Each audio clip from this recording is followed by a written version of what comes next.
Čau visiem! Šodien esam studijā AVR telpās. Pie mums ciemos ir Leldi, kā galvenā gangstera TikTokā zināma.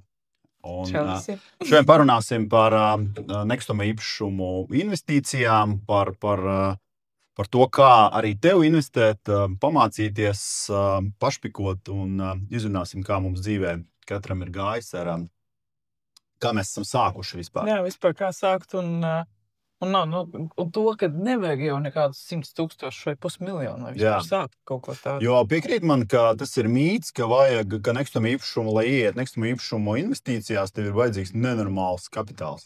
Pilnīgi noteikti nē.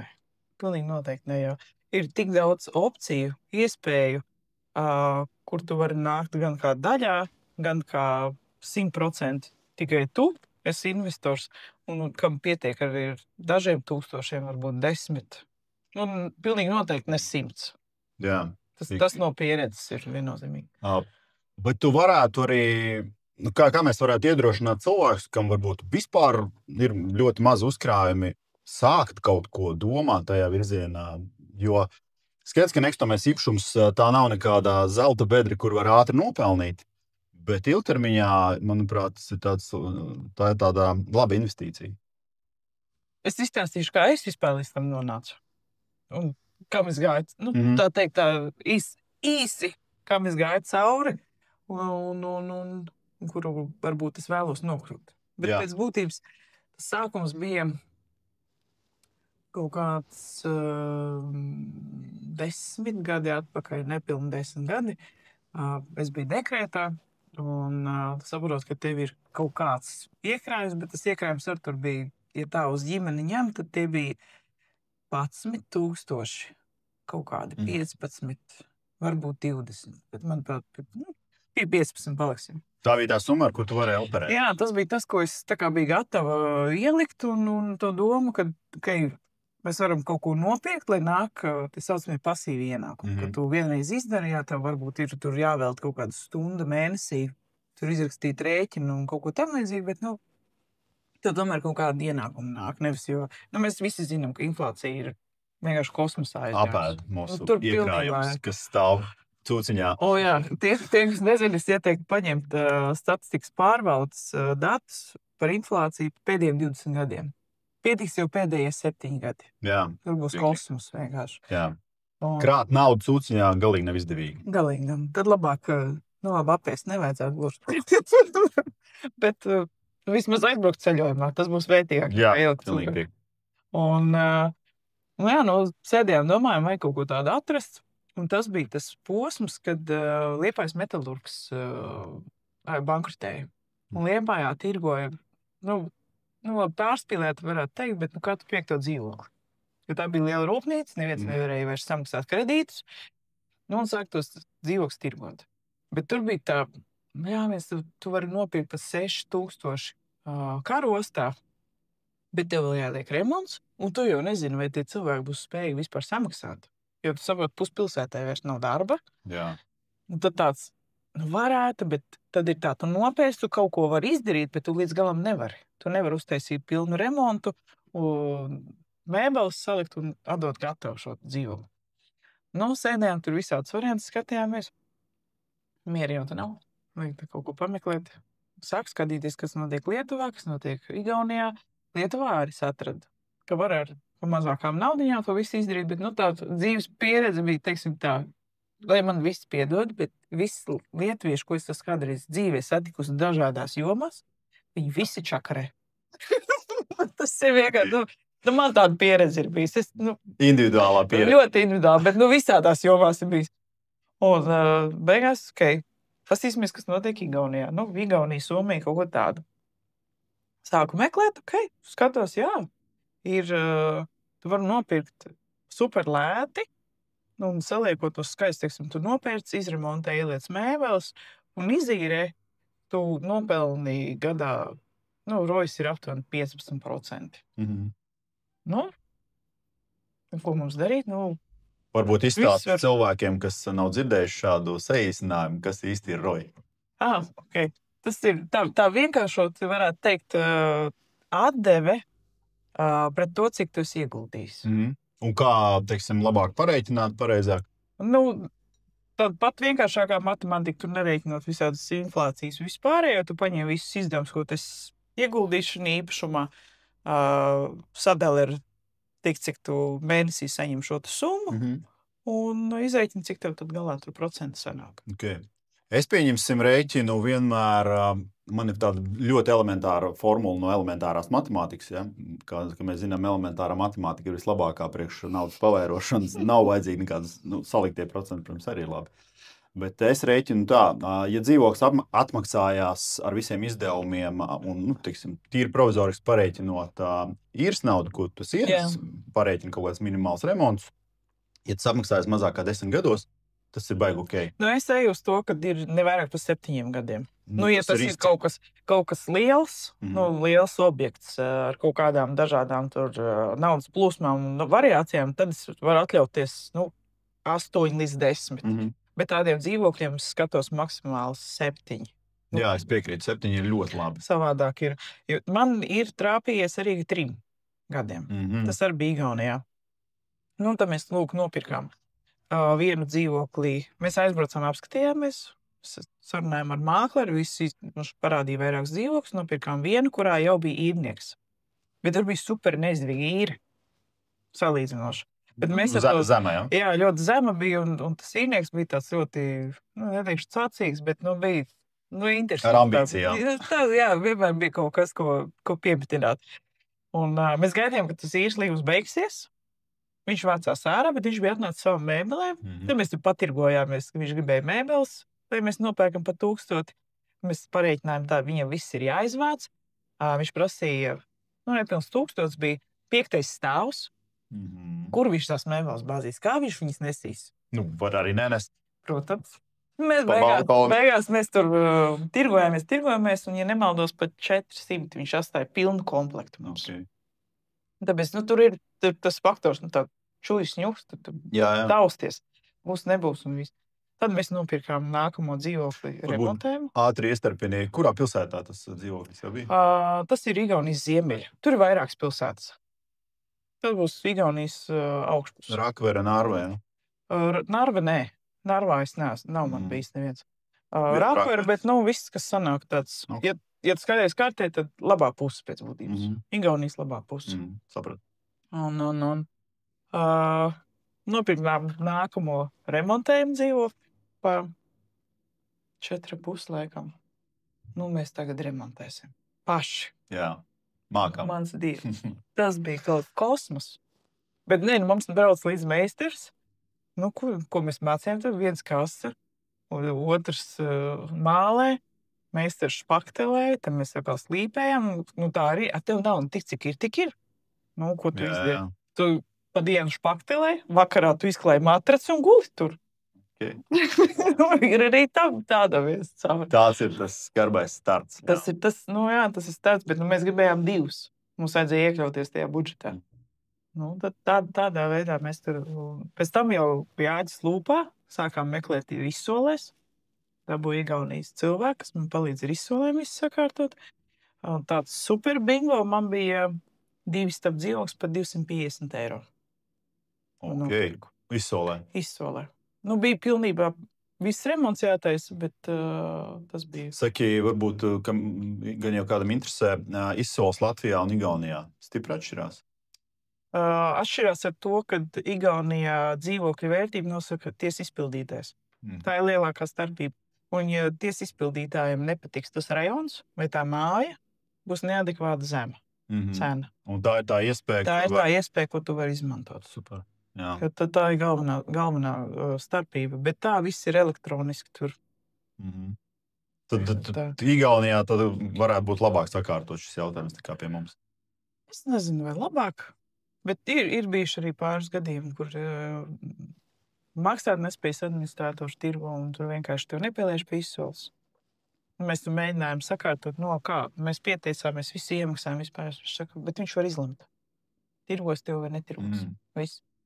Varbūt tas faktors kā ārzemnieks? Iespējams. Un tā mēs pa vienam dzīvoklim nācām klāt un Reģinta strādā darbā, Tad mums vēl ir ģimenes uzņēmums, kas nodarbojas ar lauksaimniecību. Tur tu vakaros brīvdienās nopelni kaut kādu savu naudu, un tad to naudu, ko tu esi nopelnījis tur, mēs visu likām dzīvokļos. Tāds mums bija tas sākums reāli. Un tad tie dzīvokļus abas izīrējāt, ja? Viss mēs izīrējām. Mums kopā bija 7. 7. 7. Cik ilgā laikā jūs ieguldījāt, tātad ieguvāt? Kaut kādi 5-6 gadi senā. 5-6 gadu laikā 7? Tikai Igaunijā? Tikai Igaunija bija. Okay. Tikai Igaunija bija, bet tur es arī nedaudz pēc tam atklāju, kur ir mana kļūda.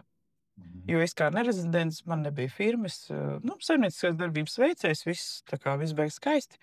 Un parādījās objekts Latvijā, ko mēs bijām nopirkt. Es domāju, ka ieķīlāšu tur dzīvokļus un paņemšu te.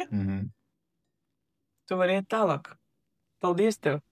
Tu neesi mūsu rezidents, tev nav tāda patstāvīga darba vieta, jā, tev ir ienākumi, bet tev nav tāds pamatdarbs.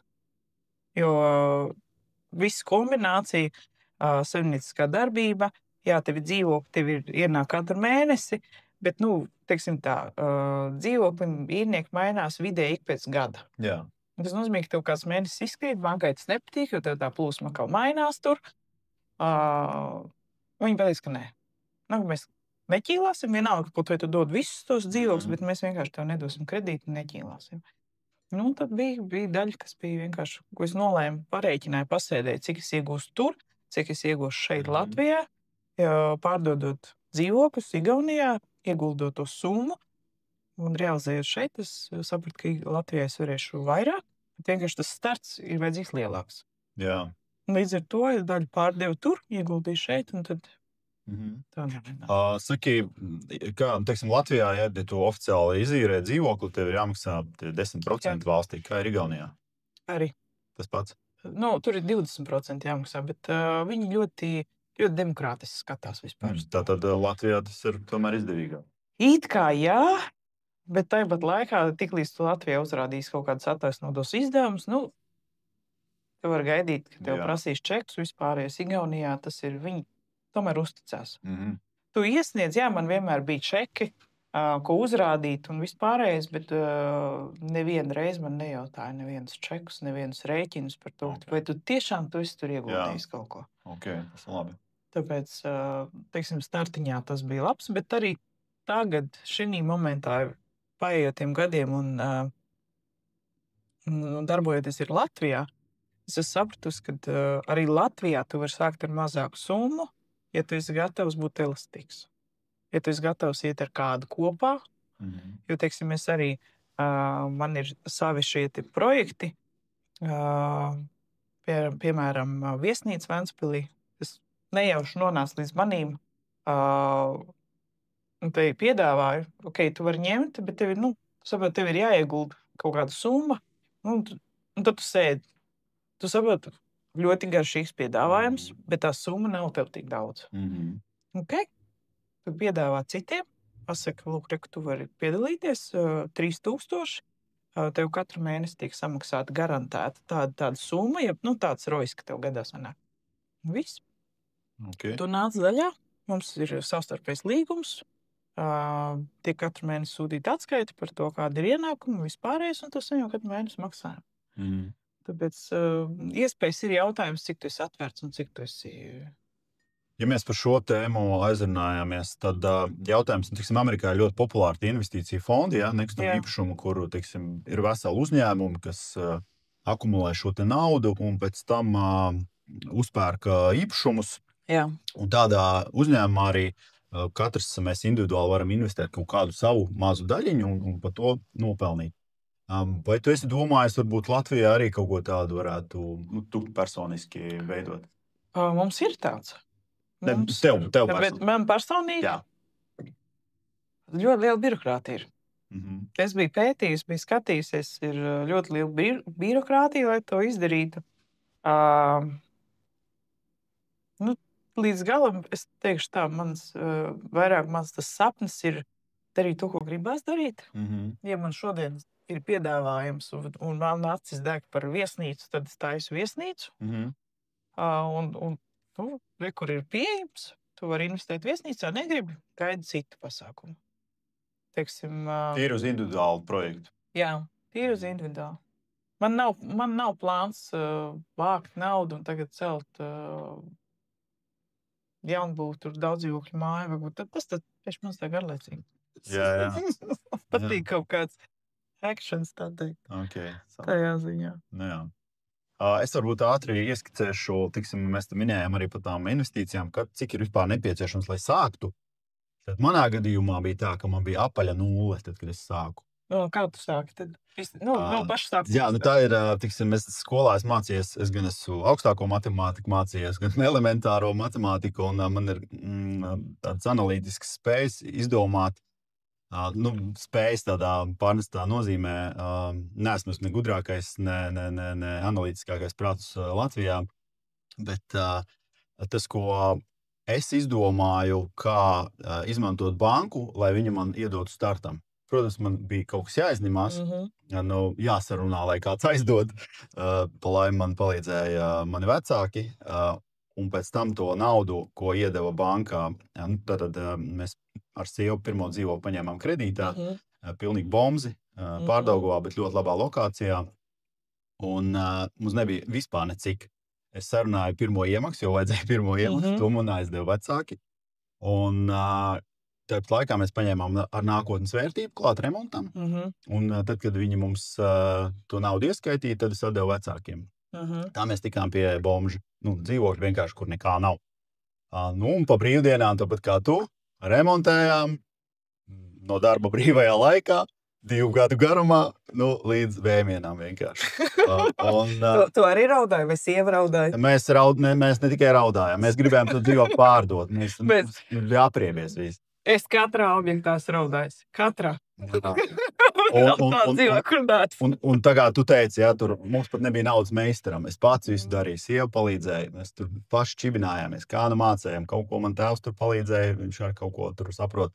Vislielākais fails bija tas, kad es pats santehniku taisīju un vienu uzgrieznīti nepievilku, un tas dzīvoklis noplūdoja nafīgi viss vienā naktī un nolēja visus kaimiņus apakšā. Tā bija man lielākā kļūda, un tas maksāja pa laimi neko, jo dzīvoklis bija apdrošināts. Mums apdrošināšana tā kā atlīdzināja kaimiņiem. Kaimiņi tika lejā pie ļoti laba remonta. Bet to netaisītu? Nē, to netaisīs. To jau viņiem izmaksāja naudu un attiecīgi viņi tur uztaisīja. Tā bija man lielākā kļūda. Pēc tā man gribējās to dzīvot vienkārši uzspridzināt. Bet tu tā pakāpiens gājām uz priekšu, sapratām, vairs tev ceļa nav atpakaļ, jāpabeidz tas remonts. Kaut kā mēs viņu pabeidzām 2 gadus, mēs viņu taisījām. Pēc tam jau skatoties atpakaļ, es saprotu, ka būtu izdevīgāk kādam samaksāt vienkārši. Jo, kas arī ir jāpareiķina, neiegūtā peļņa, kas ir liela, priekš 2 gadu laikā, tur diezgan labs cipars saskrien. Tāds bija tas mūsu remonts, un finālā, protams, izremontējām, un tad jau tas ritenis aizgāja, oficiāli izīrējām, tā summa, kas ienāca, viņi nosedza kredītu, palika pāri, tā akumulējās lēnā garā, likām klāt, un tad jau tas velospēds sāka kustēties, un nopirkām otru dzīvokli, arī bomzi, bet tur jau es biju gudrāks, ņēma meistars. Un tādā veidā mēs iekustējāmies, principā, uz doto momentu 2 dzīvokļi. Mums ir no 0 uz īri, maziņi studentiem, bet ar ļoti labu remontu un ļoti labās lokācijās. Tā kā nav vajadzīgi baigie iekrājumi un miljonārs tētis vai mamma, lai kaut ko vispār sāktu. Protams, ir kaut kādas grūtības, kas ir jāpārvar. Jā, bet kā tev ar īrniekiem, teiksim, es ielieku video par dzīvokļiem vai kaut kādām izīriešanām. Tur veselu jūru komentāru, kad atstāja miskasti, izdemolē, nemaksā. Tur, ir daudz dažādu varianti. Bet kā tev ir gājis viņiem? Ir tā, ka mēs arī tam ceļam esam gājuši cauri. Mums kaut kādā sākotnējā periodā palīdzēja viens labs cilvēks ar padomu, kā vispār to visu darīt. Kā meklēt kādu profilu un tiksim, kas ir tie atslēgas darbi, kas ir jāizdara, jo, ja tu viņus neizdari, ja tu neizdari mājas darbu un paņem pirmo, kas atnāk, tad tā var būt ļoti liela kļūda. Un tagad, ko mēs darām, mēs taisam ļoti lielu atlasi. Mums ir labā lokācijā, pēdējā atlase mums bija augustā 15 cilvēki pieteicās. Summa nebija maza, dzīvoklis smuks, lokācija laba. Nav tur viss ideāli, bet... Ideāli nekad nebūs. Jā, protams, kādam kaut kas nepatika, bet kurā gadījumā mēs aizgājām līdz tam, ka mums ir viens variants, tu vari iet uz augšu ar to cenu, otrs variants, tu vienkārši vari izvēlēties to savu profilu. Un nevienmēr tas ir tas maksātspējīgākais. Tev jāmeklē lojālākais, iespējams vienkāršākais cilvēks, lai viņš būtu adekvāts un lai nebūtu. Bet grūti jau ielīst kādam galvā. Ne, tas ir tāpat risks. Protams. Bet tas, ko tu teici par to, ka tur notiek kaut kādas cūcības, tas ir atlas, tā ir atlas. Un tas, ko parastais cilvēks pieļauj kļūdu, ka viņš atdod tam, kurš pirmais nāk. Vēl jau ir, zini, kur ļoti liela kļūda, kad neoficiāli to dara. Jā. Jo tu pēc tam neko vairs nevar izdarīt. Tev rokas sasiet. Jā.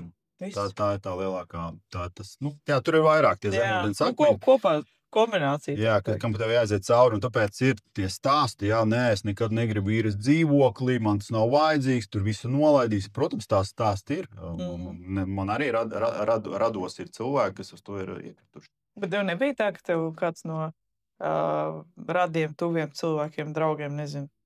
Tad, kad jūs to sākāt, aptuveni, ko tu dari? Tas ir galīgi garām. Pirmkārt, tas būs neizdevīgi. Tur iegrāpsies vēl visām brīdām. Vēl tā visu laiku. Atbalsts nav bijis. Pat mani vecāki, paldies, ka viņi man aizdeva to naudiņu. Tur nebija tās naudas lielas, bet vienalga nebija tāda toreiz. Ja? Bet tāda 100% atbalsta nekad nav bijis. Tagad, kad redz, ka jau strādā tie dzīvokļi jau vairāk kā 5 gadus, tad jums paveicās tur tā, jūs jau toreiz tur tā, Tad, kad mēs, pieņemsim, 2 gadus negājām uz nevienu ballīti, jo vienkārši nebija laika iet, tev bija darbs plus tas, sestdien, svētdien, tad viss te, jūs lepni tur, tāda vai šāda.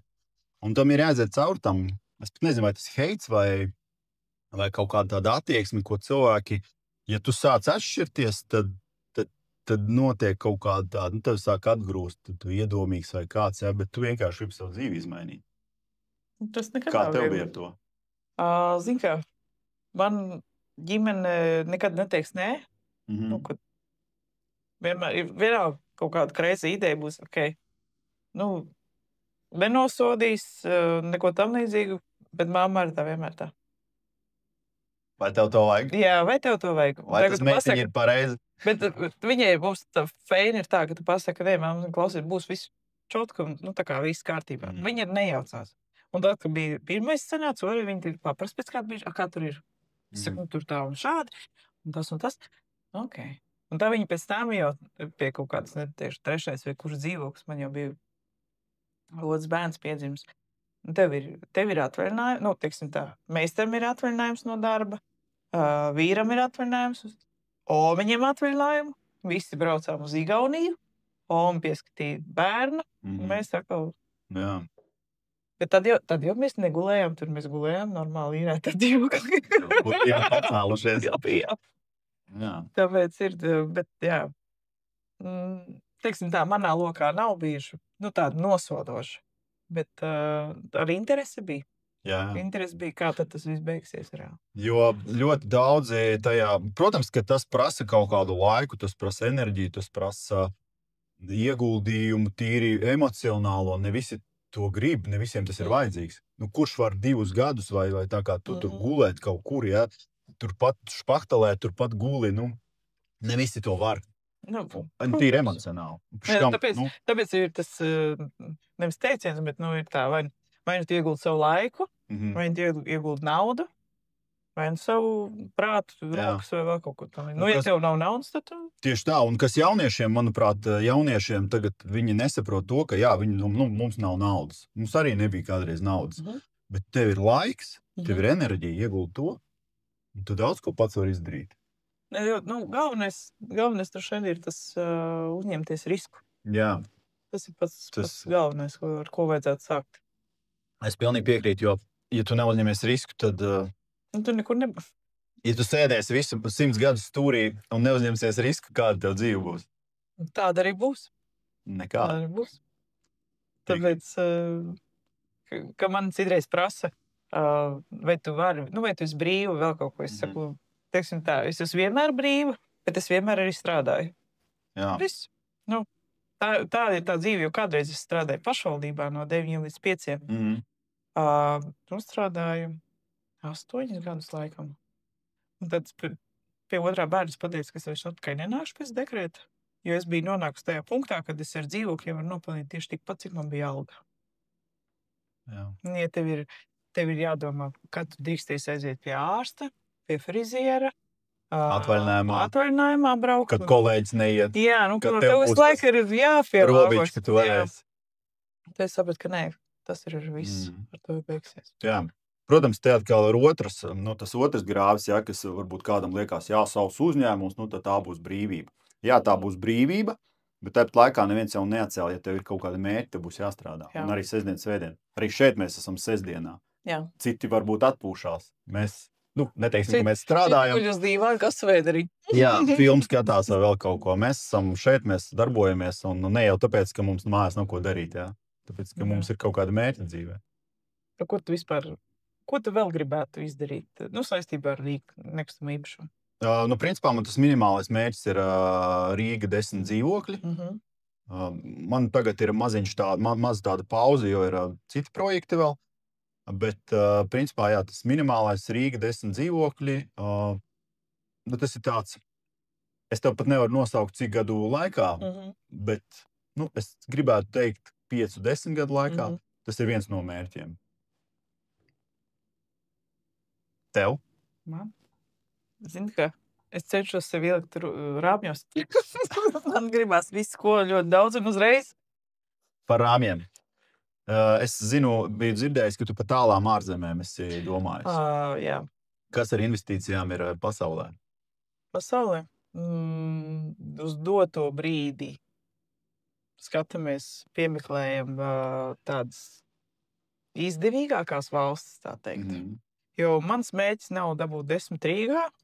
Man drīzāk ir vienu Rīgā, vienu Vietnamā, varbūt, atkarībā kā tas viss sadalīt tās okas. Sadalīt, jā, pēc būtības izmētāt viņas pa visurien. Maksimāli daudzām vietām un maksimāli dažādas. Nevis ir visas ilgtermiņa, bet ir, tur ir viens, butīk hoteli, tad ir ilgtermiņi, teiksim, tagad es aicināju cilvēkus uz Ņujorku.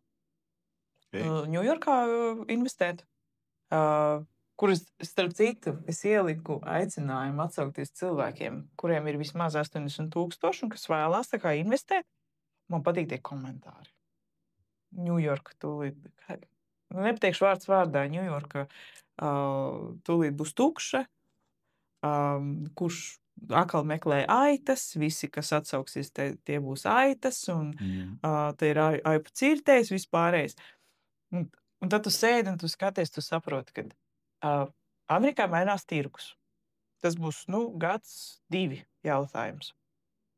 Kamēr tu to darījumu realizēs, tie ir 4 līdz 6 mēneši. Tas tāds normāls. Protams, ir kaut kāda ātrā versija, kur tu vari pāris mēnešos, bet Amerikā tas process ir daudz garāks nekā pie mums. Tas tirgus jau būs sakustējies. Līdz mums Latvijā atnāks vēl kāds gads, 2 bonusā nāks. Un kaut kas atkal mainīsies arī pie mums. Bet feature ir tajā, ka tu esi gatavs tam tirgum tajā momentā, ka tur ir reāli jālic iekšā. Ja tur grimst, viss, ja tev ir piķis, tu vari grābt visu, ko tu vari paņemt. Neatceros, kurš gudrs cilvēks to teica, bet iespējams tas bija Rockefellers, ka nauda ir jāiegulda tad, kad uz ielām ir asinis un bardaks. Nevis tad, kad visiem viss ir labi un viss ļoti maksā dārgi. Jā, tāpēc, un arī te tā feature, kad es pārsvarā aicinu cilvēkus to darīt maksimāli neizmantojot kredītus. Jā. Vai arī tu vari izmantot kredītu, bet tu saproti, ka tev ir vairākas šīs te naudas plūsmas. Un, ja tu zini, ja tev viena nobruks, tev vismaz ir vēl. Jā. Kad nav tā, ka tev 100% īri aiziet 100% kredītā. Tad ir. Un es gribēju pieminēt to teiksim, man pirmais starts bija, man palīdzēja banka, un paldies viņiem par to, jo bez bankas, es nevarētu to izdarīt, sākt vispār to darīt. Manā gadījumā mēs pirmo kredītu par to dzīvokli atdevām, manuprāt, 4 gadu laikā. Un viss. Otro dzīvokli jau mēs.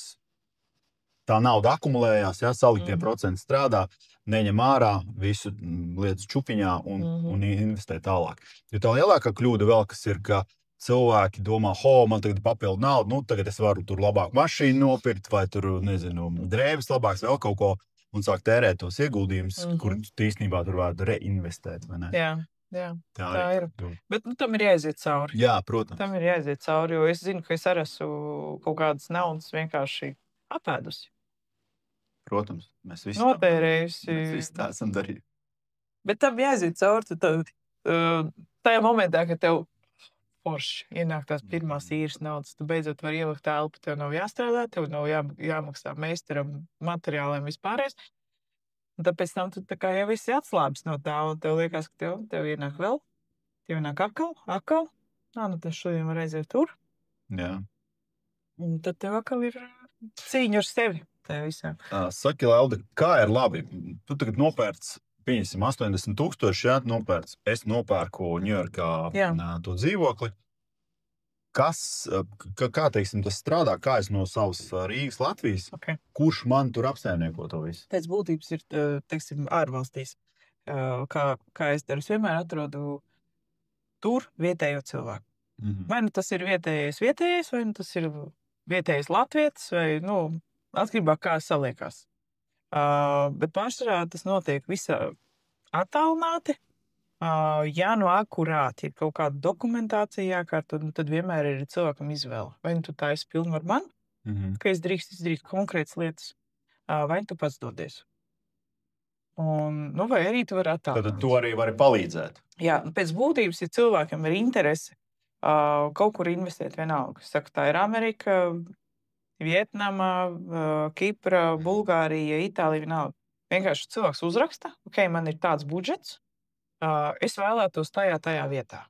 Ja viņš zina jau, ko viņš vēlās un ko viņš grib atpakaļ saņemt, tas ir vispār super. Bet ir bijis reizes, ka man cilvēks uzraksta, es vēlos, un es saku, klausies, šitā vieta nebūs. Skaties uz tikai tīri uz skaitļiem skatāmies. Tu arī palīdzi drusku ieviezīt to virzienu. Ja ir akurāti pilnīgi ne uz to pusi, tad es pasaku, klausies, šitā nebūs. Te tu dabūs tādu atmaksas periodu. Bet par to pašu ciparu šeit tu var dabūt 2 reizes vairāk. Piemēram, Amerikā ir tā, ka tu uzraksti, tev ir 80,000 vai vienalga 100, 200. Pasaka, tu vēlies tur. Mēs sākam meklēt īpašumu.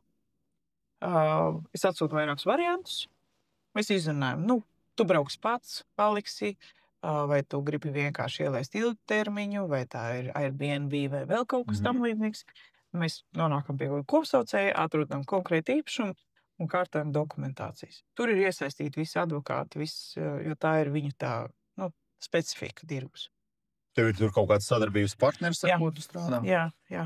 Un ir vietējais cilvēks, nevis vietējais, bet latvietis, kas dzīvo tur, un tad ir attiecīgi atkal... Kas to visu var norganizēt. Jā, kas ir advokāts, pazīst tur advokāti, pārbaudīt vispārējais. Caur viņu tas viss arī notiek. Jā.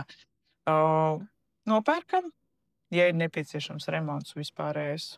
Mēs organizējam, es to norganizēju, dzīvoklis ir gatavs, mēs viņu palaižam. Tad attiecīgi tu vari pats viņu koordinēt, teiksim, atrod mākleris, bet ikmēneša kaut kādas čekingus taisi tu pats, vai arī tu vari, teiksim, tā mēs varam vienoties par kaut kādu summu, ka es to daru.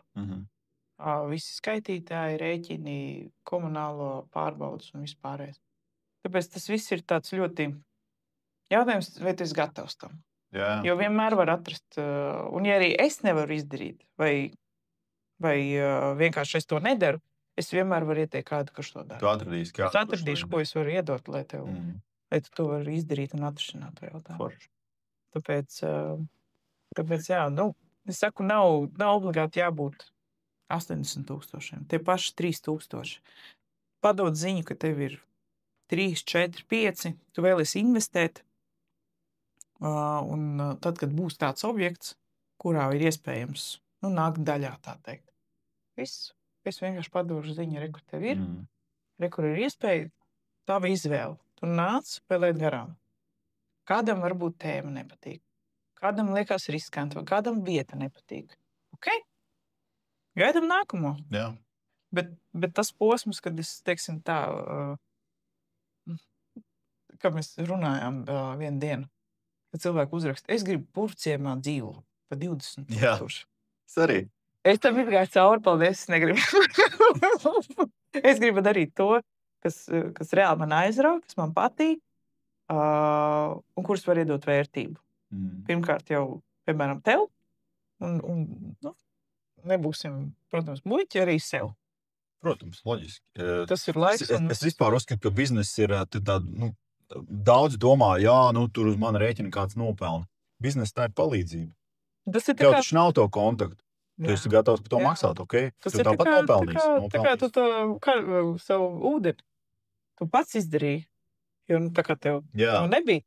Es jau varēju kādam samaksāt, un nebūtu man to problēmu. Jā. Bet man jau liekas, ka es visu pats varu. Protams. Mēs arī savu matu varam nogriezt, zobus salabot, ja? It kā teorētiski, teorijā. Jo roku varam ieģipsēt, ja Jā, tāpēc te ir tas jautājums ar tiem riskiem, kāda tev būs, ja tu dēļ nezināšanas var ļoti lielās problēmās, un viens ir labi tīri tehniski, bet juridiskās lietas tomēr tas prasa kaut kādas zināšanas.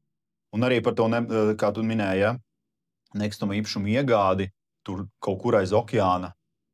Tu jau vari pats braukt un meklēt. Jā, lai tev izdodās, vai ne?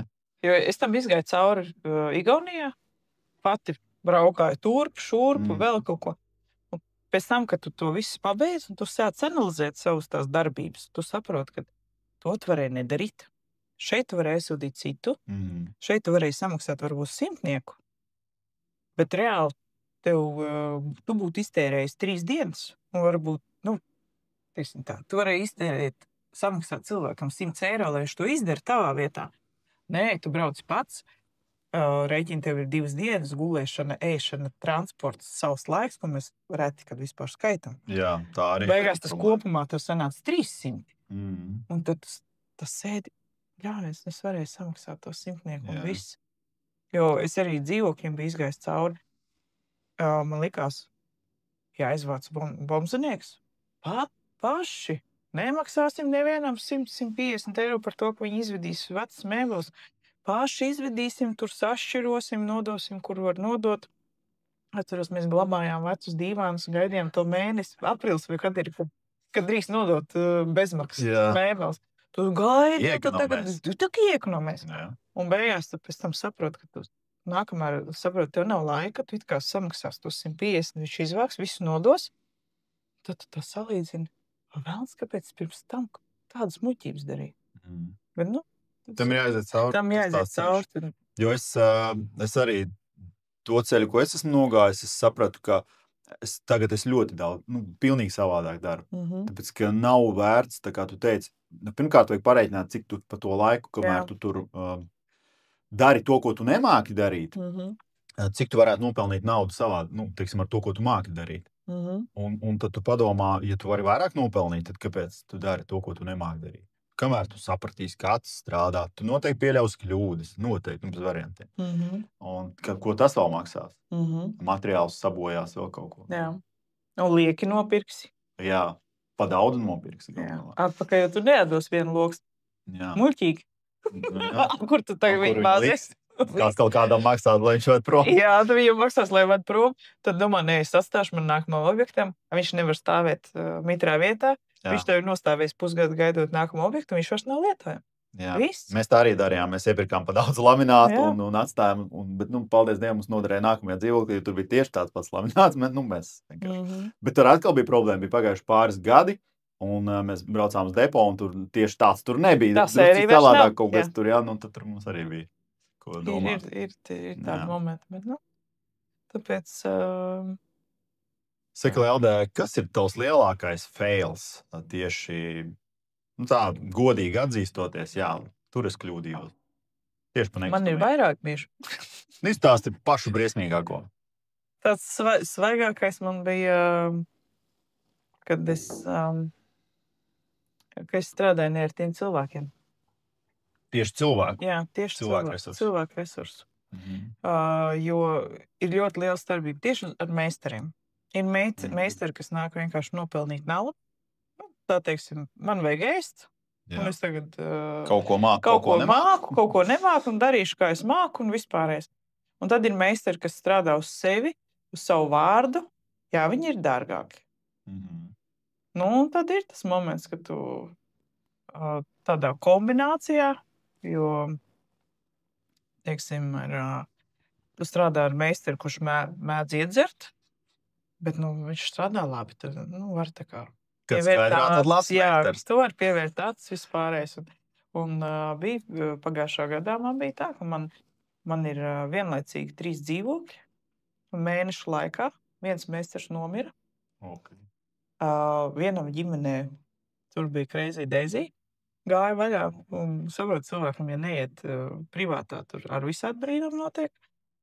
Viens vienkārši urbina degunu vai filmē TikToks objektā. Ko es pēc tam tikai tu ieraugu kaut kādā momentā. Sociālais konts, jā. Kaut kā jātīst. Un tad tu saproti, ka es tik daudz samaksājis, tu esi tik daudz laika patērējis. Un, protams, tas viss notiek vienlaicīgi. Pēc tā mēneša es pateicu, ka viss, es ņēmu cilvēkus, es paņemu, mēs sarunāju, viņš strādā uz sevi, mēs aizējam uz objektu, reku tev ir, vienojamies cenu, viss. Man neinteresē. Tu man pasaki termiņu, tu nokavēji. Tev problēma. Jo man tad ir jāatskaitās. Jā. Man katru dienu ir finanses. Atkal negūtā peļņa jārēķina klāt. Tur viss kaut kas bija. tāpēc ir. Un es ieliku tik tā kā video par to, ka es meklēju meistaru. Un meistara, nu tā teiksim, meistara mamma ierakstīja man komentārā. Tu nesi samaksājis iepriekšējiem. Es redzēju, ka tas pats cilvēks uzrakstīja viņa atsevišķi, pirmkārt komentāri ierakstīja, kad, lai pajautā šim te meistaram, vai viņš ir izpildījis darbu. Tas bija tajā Crazy mēnesī toreiz. Un es pēc tam aizsūtīju meistaram, es uzrakstīju rekrutēru. Mums bija vienošanās, tu neizdarīji to, tu izdarīji tik, rekurī tava kvalitāte, pēc kur man bija siena jāpārkrāso vispār dzīvoklī pēc tā, ko viņš bija izdarījis, kas man akal bija kādam jāmaksā. Es saku, es tev nāc parādā.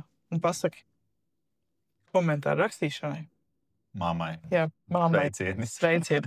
Viņi man nobloķēja un visur, man liekas, viņi man nobloķēja pat. Es domāju, paldies Dievam. Jā.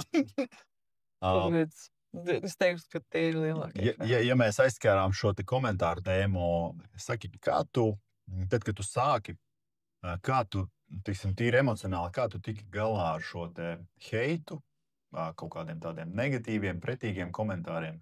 Zini, kā man ir tik lieliska ģimene, ka melnais humors mums sit augsti vilni.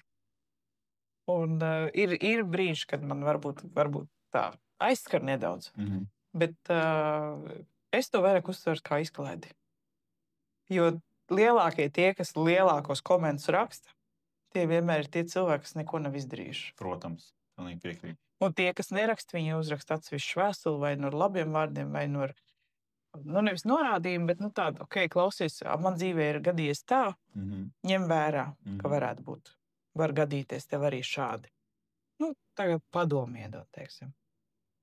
Tu reaģēji uz tiem komentāriem, kaut ko atbildi vai man interesē vairāk nevis ko tu atbildi, bet kāds ir tavs message, teiksim. Jo es esmu lasījis to, ka nav jau jēga ar tiem cilvēkiem strīdēties, nav jēga tur viņam pierādīt taisnību. Kā tu? Man ir pa visiem šiem 2 gadiem ir 3 cilvēki, ko es esmu nobloķējusi. Pārējiem es ļauju izpausties. Bet tas message vienmēr, ko es aiznesu atpakaļ, ir padomā par sevi. Tas var būt dažādās formātās. Tā, teiksim, rūpīgi es nekad nesūtu viņus, bet es ļoti atvainojos. Ir komentārs, ko tu dirs? Man bija pat dibens caurumiem, man ļoti daudz komentāru bija. Tad es vienmēr atpakaļ uzrakstīju, manā pusē neuž. Liekas, ka tavējā. Viss komentāru vairs nav. Viss, ar to viss beidzās.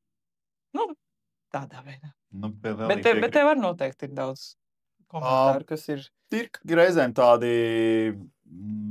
dīvaini un varbūt ne personiski aizskaroši, bet tas vairāk aizskar to, ar ko es nodarbojos. Īpašums, ja? Jā, īpašums. Tad kurš tā pirks, vai tiks tīzels kaut kas, vai tīzels šitas, tu vispār sviest kaut kāds cena tur kosmosā, tur niere jāpārdod, un šitādi te, ja. Bet tu viņam atbild, vai ne? Es esmu tā kā arī psiholoģiju pastudējis un palasījis, ka pirmkārt, es vienmēr, ja es rakstu, es izdomāju, hei, cilvēku mīļais, mēs pasauli uztveram no savas perspektīvas. Katrs no savas, caur savu filtru, caur to, kādi mēs esam. Tātad, ja tu tā pasauli redzi, tātad tu tāds esi, ne jau es. Tā ir tava problēma, ne mana. Un es, protams, nerakstu tā, jo to droši vien, ka nesapratīs tie, kas raksta tādus komentārus. Un tad drīzāk es mēģinu tā kā apspēlēt viņu vārdus, hei, kaut ko interesantu. Neatbildēt, bet hei, jā, un piekrist varbūt. Jā, tev droši vien tā ir, pieņemsim. Viss. Bet tas laikam labākais, ka tu apstiprini visu to. Jā, jo, teiksim, ja viņam ir tāds komentārs, tad viņam ir tāds skatījums uz dzīvi. Tas ir viņa skatījums. Hei, jā, tev tā ir. Bet tev nav tāda momenta, kad, piemēram, tu ieliec īpašumu, jā, viņš ir virs vidējās cenas, teiksim, 200-300 tūkstoši, un tad tev ieraksts, ka niere jāpārdod, vēl kaut kas. Nav tas moments, man viņš jāpārdod. Tā kā kāds šaubiņi iesē.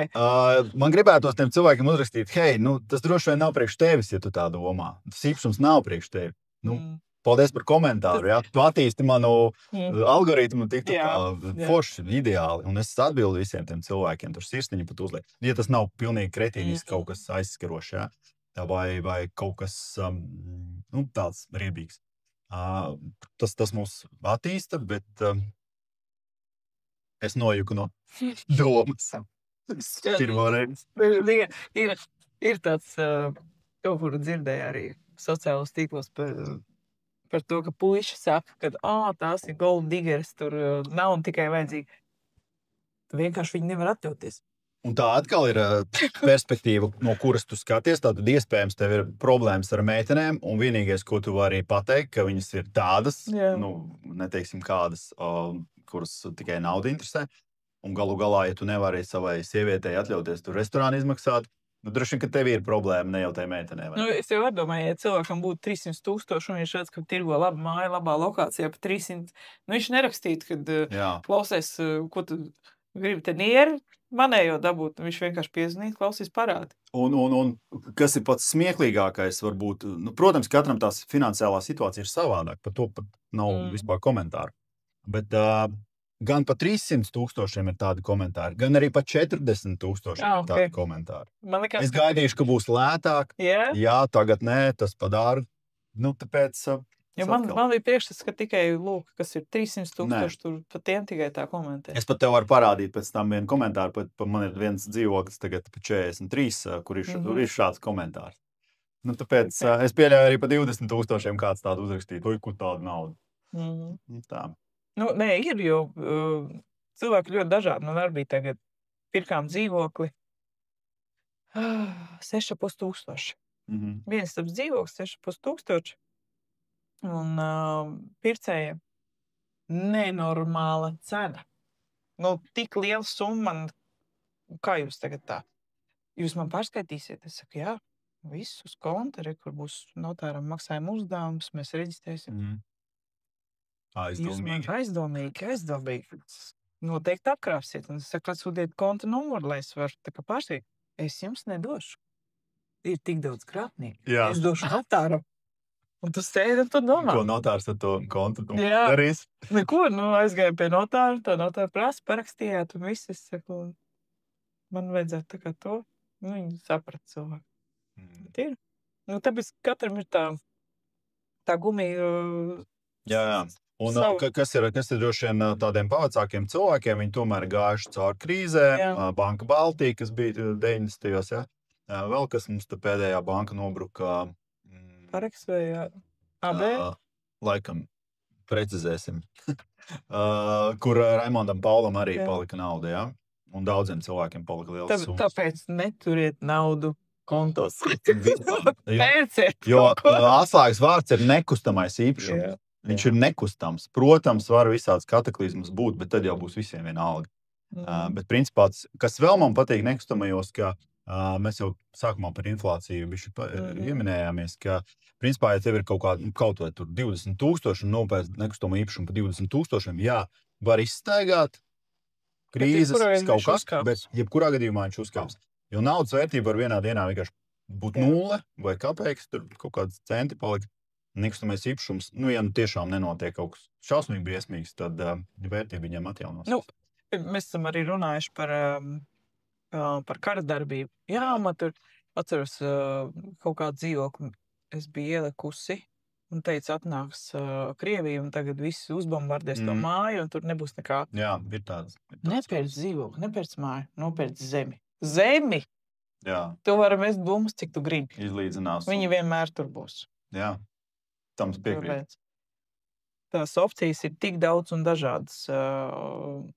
Un ar summām tu vari sākt, es saku, no pāris tūkstošiem. Saki, kas ir varbūt kaut kāda interesantākā grāmata, ko tu par šo tēmu, par investīcijām esi lasījusi, vai teiksim, kas tev ir ļoti iespaidojusi, varbūt kaut kad jaunībā vai nesen? Pirmā grāmata, kas man tāds pamatiņš, bija Bagātais tēvs, nabagais. Klasika. Jā, klasika. To laikam ir visi, ne visi, bet daudz. Ļoti daudz, jā, bet liek aizdomāt. Jā, man šķiet, ka tā arī bija viena no pirmajām grāmatām, kuras izlasīju.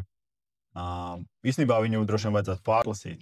Jā, viņi ik pa laikam jāpārlasīt. Jā, pilnīgi piekrīt. Bet es vēl meklēju kādu super grāmatu, un ja kādam ir ko ieteikt. Par metodiku, kā menedžēt naudu, kurš ir tas labākais salikums. Jo ir ļoti daudz salikumu. 50% pamatvajadzības, 20 investē, 10 tur prieciņš, 20 vēl kaut kam. Bet ir tik daudz variantu. Jā, katram savs. Un kā tieši analizēt savas finanses, lai tu tiešām var ielikt viņus tajos procentos. Es vēl joprojām taustos. Cenšos saprast, kurš tas labākais variants. Bet, ja kādam ir idejas, lūdzu, jā. Var ieteikt grāmatu kādu labu. Kas man viena ļoti vienkārša, maza plāna grāmata, kas man ļoti, manuprāt, no finansēm, kā tur arī vienkārši viss aprakstīts, principā arī bērns viņu var lasīt, ir Bagātākais vīrs Babilonijā. Vienkārši elementāri aprakstīts pa groziņiem, un tur, ja to grāmatu izlasa, es domāju, jebkuram ir skaidrs, kā vajag rīkoties ar naudu tieši. Tepat nav runa par investīcijām, vienkārši kā rīkoties ar naudu. Jo kā mēs arī runājam, ka tu vari to peļņu apēst, vai iztērēt, labāka mašīna, labāka dzīvesvieta, apģērbs, vēl kaut kas, bet tu vari, tā kā tu teici, 10% paņemt sev, pārējo reinvestēt, un tad jau tev akumulējās. Un pēdējā grāmata, ko es lasīju, bija Warren Buffetta Sniegbumba, milzīgi bieza grāmata, bet tur par viņa kā viņš ir investējis savā dzīvē, un kā viņām tā Sniegbumba ir aizgājusi, jo viņš pēc, teiksim, izlasot šo grāmatu, tad es sapratu, ka viņš īstenībā ir tikpat vienkārši kā mēs. Viņš ne ar ko neatšķirās. Viņam ir analītisks prāts, kas ir plus, un viņam ir pacietība. Un viņš arī riskē. Bet riskē viņš tomēr varbūt ne tā kā mēs ar pēdējo kaut ko, jā. Gan jau viņam ar tādu momentu ir droši vien. Un izlasot šo grāmatu, es sapratu, ka patiesībā tā Sniegbumba vai tas, ko tu turi un akumulē, tas ir baigi svarīgi. Jo tiklīdz tu viņu samazināsi, tu jau visu laiku vari ņemt ārā. Protams. Un tev viņi nekad neaugs. Jā. Tas tavs kapitāls. Tāpēc, jā. Saki vēl, kas tev ir tāds mērķis, pat ne mērķis, tāda misija dzīvē? Ko tu gribi šo dzīvi nodzīvojot, ko tu gribi atstāt sabiedrībai, šai pasaulē kaut kādu nospiedumu? Sarežģīts jautājums. Tas ir sarežģīts, jā. Pasaulē. Vienkārši var teikt, labi, tu investē, bet beigās, tagad tev būs tur 80, 90 gadi, tu būsi priecīgi, ka jā, es esmu to izdarījis. Zini kā, mana tā vispār dzīves misija ir izdarīt lietas, ko citi cilvēki uzskata par neiespējamām. Piemēram? Bet, piemēram, cilvēki Ventspilī viesnīca, tur ir tikai sezonāls turisms. Vasarā viss skaisti, forši. Atpūtīgi pie jūras. 1. septembris, tu vari vienkārši aiztaisīt durvis. Un tad es meklēju veidus, kā šis te īpašums var strādāt arī pēc 1. septembra. Līdz nākamajai vasarai. Lai nebūtu tā, ka tev ziemā ir mīnus vai jāmaksā komunālie un viss ir tukšs un vispārējais. Un tādā veidā. Un katram šim objektam tas ir tāds nelielais izaicinājums man parādīt, kaut ko var izdarīt. Kā tu skaties uz to, tiksim, ir vajadzīga kaut kāda pašvaldības iesaistīšanās palīdzība? Nu, tiksim, ar kaut kādu pasākumu organizēšanu. Viņi ļoti daudz palīdz. Ļoti daudz. Tieši Ventspils ir fantastiski daudz palīdz uzņēmējiem, tīpaši turismu nozarē. Tur ir ceparnos, tur daudziem būtu jāpamācās par to. Bet vispār kā tādu, sakumās tas, piemēram, pat tāpat Ņujorka. Komentāros cilvēki iesmēja. Ko tu Ņujorkā? Galīgi? Galvas saspied. Skaties. Es izdarīšu. Jā. Tā ir tā mana misija parādīt, ka tu ar trīnīti var ieguldīt. Ja kāds pateiks, ka šitais ir sūds un tas dzīvoklis nevienam nav vajadzīgs un no viņa neko nevar izdarīt, es izdarīšu. Vienkārši skaties. Jā. Tev arī tas, ja tev pasaka nē, tu par spīti ies un to izdarīs. Man arī tāds ir, jā. Tas ir tāds. Tas laikam ir tas galvenais. Un jo vairāk cilvēki teiks, ka tas nav reāli, jo vairāk man gribēsies un es parādīšu. Bet tas, kurš gribēs un kurš būs gatavs, tas paņems to. Citam tas būs for fun. Viņš pastīsies viģiku vēl kaut ko un ar to var beigsies. Citam varbūt dzīve tā mainīs. Jā. Ok, Lelti, tad sarunu nobeidzot, varbūt pasakām mūsu klausītājiem, katrs pa tādam foršam instrumentam iedodam kaut kādu tādu vērtību, lai katrs varētu no mūsu klausītājiem paņemt kaut ko no šīs sarunas interesantu priekš sevis. Ko tu varētu ieteikt tādu noderīgu? Teiksim tā, cilvēkiem, kuriem varbūt nav tur 20, 30, 80 tūkstoši, bet ir tie 3, 5, 7 tūkstoši noteikti ieteikt doties uz galvenagangster.lv, atstāt savus kontaktus un pie nākamā projekta, kas plānosies šī gada beigās, nākamā gada sākumā, es noteikti sazināšos, izrunāsim visas nianses. Līgumi, garantētājs roja, atgūšanas procents, cik tu nopelnīs no tā. Visas formalitātes, kas ir nepieciešams, lai vispār šo te projektu realizētu. Un, teiksim tā, nāksim kopā, vairāk cilvēki, realizēsim kādu interesantu projektu, ar ko mēs visi varēsim forši nopelnīt. Un tas būs tāds pirmais solis, lai pārkāptu tām bailēm, kad tas ir kaut kas, tas ir bubulis, tā teikt. Un tad jau pēc katra projekta jau nāk kaut Cik, teiksim, ja tagad cilvēks ir gatavs, cik ir tas minimums, kas ir vajadzīgs, lai viņš varētu kontaktēties? Es teiktu, ka tie būtu kaut kādi 3-4 tūkstoši. 3-4 tūkstoši, un tad viņš var tev zvanīt. Jā. Okay. Tas nav tik daudz, lai varētu jau sākt investēt. Tas jau būtu, tas tāds startiņam būtu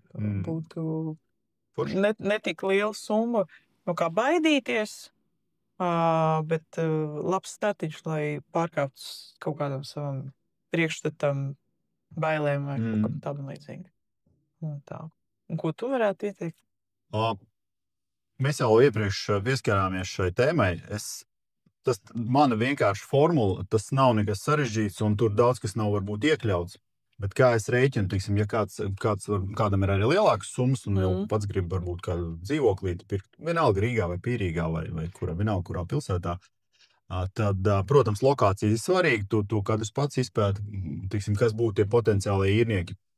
Bet idejiski ir tā, ka jūs vienkārši paņemat to dzīvokļu summu, pieņemsim, tie būtu 30 tas ir kā tu aprēķini roju, ja? Apmaksāšanās periodā. Teorēti, jā. Protams, tur nav viss iekļauts, bet tā, lai aptuvenais cipars paliktu skaidrs, tad paņemam, pieņemsim 30 000 dzīvokli, sadalām viņu uz iespējamo īres izīrēšanas maksu, kas būtu, pieņemsim 250, ja?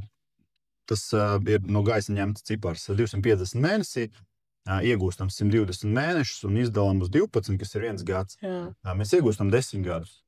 Tad teorijā šis dzīvoklis apmaksājās 10 gados. Protams, tur nav daudz kas iekļauts, bet tas jau tālāk padziļināt. Teiksim tā, tas ir startiņš, lai vispār saprastu, vai uz to dzīvokli skatīties, vai laist. Vai tas ir ok, vai tas nav ok. Un ja jums ir vairāk kā 10, es neieteiktu. Bet atkal nevienmēr. Tas ir, katram ir individuāla situācija.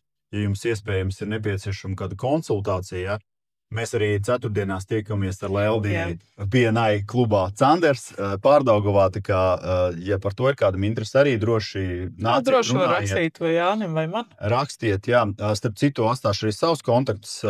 Es, kā redzat, darbojos zem Avera karoga un pārdod nekustamos īpašumus, tā kā, ja arī par nekustamiem īpašumiem, par pārdošanu vai izīrēšanu ir jautājumi, droši sazinieties ar mani, atstāšu kontaktus apakšā, e-pastu un varēsiet sazināties ar mani. Un, ja jūs vēlaties ar mums tikties klātienē parunāt personiskāk, tad droši pie mums piesakieties BNI klubā. Mēs arī gaidām ciemiņus, tā kā tiekamies, komunicējam ar jaudīgiem uzņēmējiem. Iespējams, tu esi cilvēks, kurš vienkārši kaut ko dara pats pa sevi. Arī esi laipni aicināts parunāties ne tikai par nekustamiem īpašumiem, par biznesu kopumā. Un, tad tiekamies. Tiekamies vai nu virtuālā vidēji vai nu klātienē. Un, ja ir kādi jautājumi, droši rakstiet, atbildēsim. Tā kā gan jau vēl uzfilmēsim kādu sižetu, jo arī man daudz jautājumu vēl palika neatbildēti un galvā. Tā kā tev arī mēs noteikti varētu vēl kādu reizi fiziski iziet cauri kādiem objektiem. Jā, paķidāt kādus objektus, kā to arī daudz dara. Tas ir interesanti. Un varbūt arī Igaunijā. Varbūt Ņujorkā. Pastīsimies. Arī dodiet idejas, ja jums ir, kas būtu interesanti. Tā kā labi. Teiksim tā. Jā, iznāk mērēdēt. Čau.